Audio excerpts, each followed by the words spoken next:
Hi guys, welcome back to our channel. If you are new here, my name is Sarah and we are a minimalist family who is living big with less, and today I'm going to give you my 5 golden rules for minimalism, and these are the rules I come back to time after time. So whether you're new to minimalism or you're continuing on your minimalist journey, these tips are going to help you wherever you're at.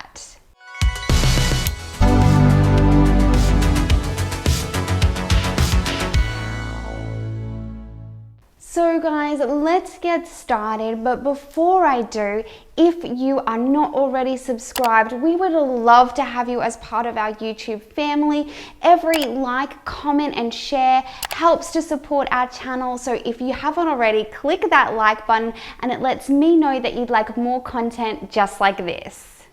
So guys, these are the rules I come back to time and time again. So I have been at this minimalist journey for 8 years now, and I still use these every single day. Also, when I'm working with clients who are new on a simplification journey, I come back to these same 5 rules. So it doesn't matter where you are on your journey, these rules will apply to you. Number 1 is start with trash. Now, this has to be one of my absolute favorites because it is so easy. Start with trash. The reasons behind this is it will give you some victories. It will get you in the mood for decluttering. It will help you build some momentum if you do struggle with letting things go. And it also clears the space for you to make those harder decisions. You're not blinded by clutter, and it gives you a starting off point if you're not sure. If you are feeling really overwhelmed by the amount of items in an area, starting with trash is a simple step that you can make to get yourself going, and then you can move on to the harder things once you've built up some of that momentum. Another thing I highly suggest for you is wherever you and your family enter your home, whether that's an entryway closet, a garage, a mudroom, whatever that looks like for you, put a trash can there. In Australia, we call it a bin. Put a bin there. It will change the way you think about trash coming into your home. I always think of it like Gandalf in Lord of the Rings. You shall not pass. You shall not pass! That is the key. Trash, if you can get it out before it even enters your home, that is a great starting point. It will help to cut down the amount of items you have there and help you keep those spaces clear. Tip number 2 is to use what you already have. Now, the reason this is great is because it is a twofold win. One is that you get to use up those items that you've already spent money on, that you've already bought into your home. You can use them up. The second thing is it may stop you from buying something new. So we've all gotten into that situation where we're so used to needing 2 items instead of 1 that perhaps we don't think about it. So if you're in a situation where you're cooking and it says you need a sieve but you don't have one, and so instead maybe you can dust icing sugar using a tea strainer or something else that you already have. It saves you a trip out to the shops. It saves you another item in your home that you may or may not use again.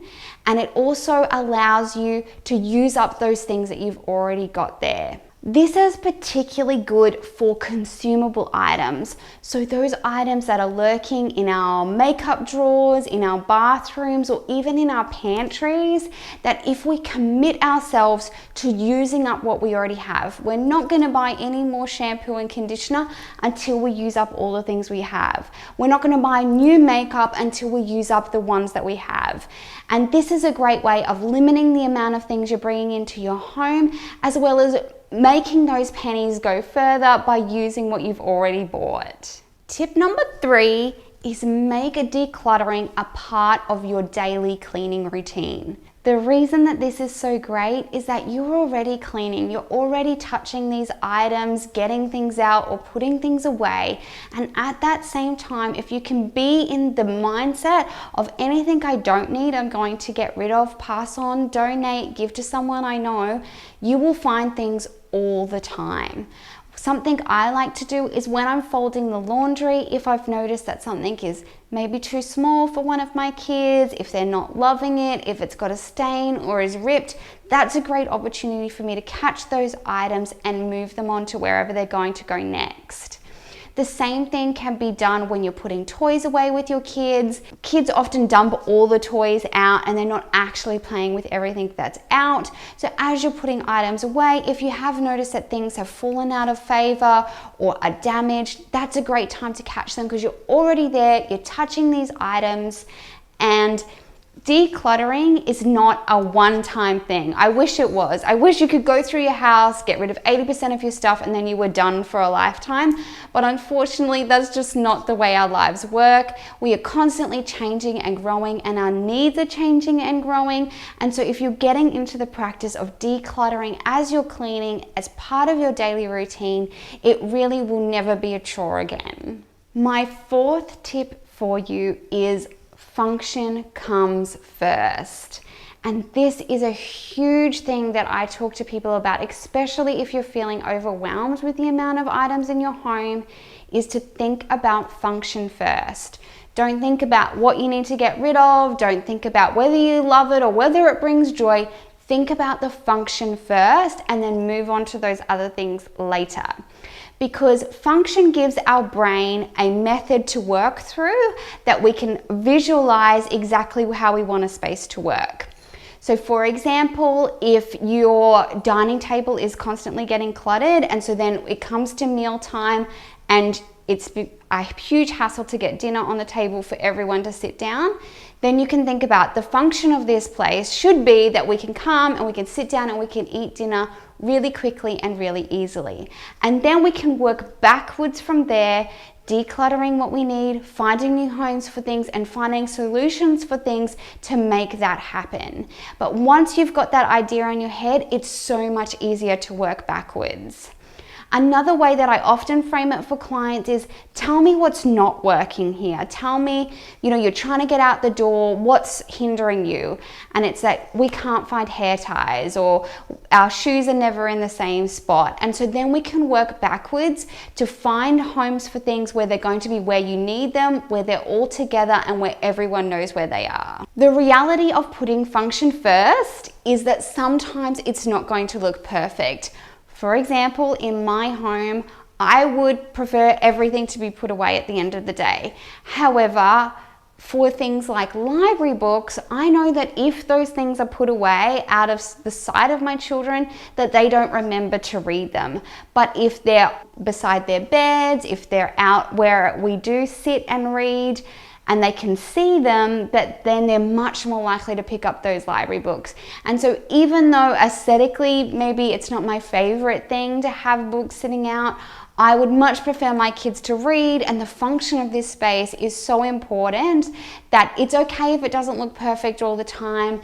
It's much better for your family and for you to be able to use these spaces in the most efficient way. Tip number 5, whether you are a minimalist or a maximist, whether you are organized or disorganized, this is the key to getting your home feeling cleaner and clearer, and that is to give everything a home. Even if that home is temporary, give it a home.